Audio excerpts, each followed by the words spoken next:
Sauyin tattalin arzikin duniya. Pi Network, sabuwar hanyar samun yancin kuɗi a juyin hali na zamani. A yau 27 ga watan Mayu, shekara ta 2025.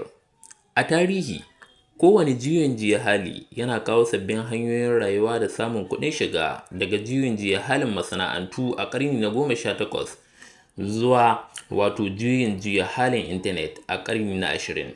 Fasaha ta canza yadda mutane ke samun kuɗinsu.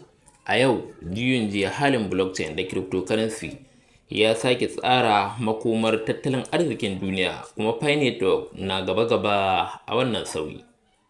Ko me yasa Pi Network yake da muhimmanci?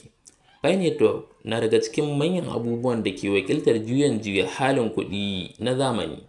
Amma ga wasu dalilai da za su tabbatar muku da haka. Na farko, kyakkyawar dama ga kowa. A da, haƙar cryptocurrency kamar Bitcoin yana buƙatar kayan aiki masu tsada da wutar lantarki mai yawan gaske. Pi Network ya kawo mafita, ya ba mutane damar haƙar Bitcoin ta hanyar amfani da wayoyinsu ba tare da wata matsala ba. Wannan yana nufin kowa zai iya, ba tare da la'akari da matsayi ko a ƙasar da kake ba, za ka iya shiga cikin wannan tsarin tattalin arzikin crypto. Na biyu, 'yancin kuɗi, financial freedom ga kowa da kowa. Pi Network yana ba da damar kasuwanci kai tsaye tsakanin mutane, peer-to-peer commerce, ba tare da dogaro da bankuna ko hukumomi ba. Wannan yana nufin kowa zai iya amfani da Pi don sayan kaya, biyan kuɗi, kuma ajiya na dogon lokaci. Na uku, babbar al'umma mai ƙarfi. Fiye da mutane miliyan 55 suna amfani da Pi a duniya. Wannan ya sa Pi Network ya fi wasu manyan cryptocurrency yawan masu amfani. Wannan al'umma mai ƙarfi tana nufin da zarar Pi ya shiga kasuwa, zai samu karɓuwa sosai da sosai. Na hudu, ingantaccen tsari da kuma tsaro. Pi Network yana aiki ne a matsayin layer 1 blockchain, wanda ke nufin an gina shi da cikakken tsaro da 'yanci. Tsarinsa yana ba da kariya daga masu damfara da satar kuɗi.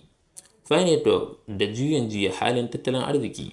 Pi Network na ba da dama ga ga mutane su zama masu cin gajiyar sabon tsarin kuɗi ta hanyoyi kamar haka. Na farko, kasuwanci da Pi. Za a iya amfani da Pi don saye da sayarwa kai tsaye. Sannan kuma ayyuka da dApps, applications. Masu ƙirƙira za su iya gina manhajoji dApps akan Pi Network, wanda zai haifar da sabbin ayyuka. Ciniki da zuba jari. A nan gaba, Pi zai zama ɗaya daga cikin cryptocurrencies da za a iya amfani da su don saka jari da kasuwanci. Yanzu wani mataki ya kamata ka ɗauka? Idan kana haƙar Pi, ci gaba da wannan haƙar. Kada ka manta ka tsallake ko da rana ɗaya.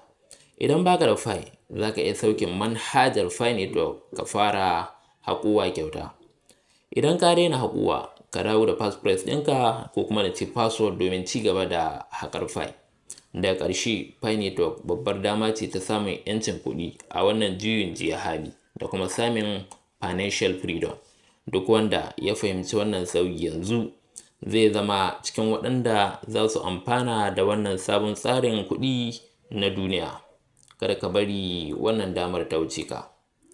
Kada ka manta, tunaninka kamanninka, daga ƙaramin mataki zuwa babban mataki. Kuna sauraron waɗannan labaran ne daga Nabil Digital TV. Ku ci gaba da kasancewa tare da mu don ci gaba da samun sabbin labarai na juyin halin tattalin arzikin duniya.